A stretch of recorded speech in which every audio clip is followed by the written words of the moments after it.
Hi, my name's Sam and I am getting ordained as priest this summer in Chester, and I am serving in Rock Ferry in Wirral.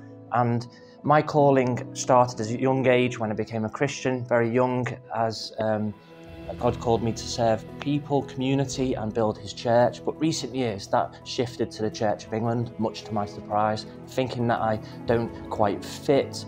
I understood that there is a massive space for even me as I can express my giftings of evangelism, of pioneering and of hospitality. God clearly spoke, and that's what I'm doing. And there's a great opportunity for me to do that within the Church of England. God is doing great things. And one advice, a piece of advice I would give is, if you're sensing a call to speak it out to people around you and to practically have that conversation with your church leader and even speak to the diocese.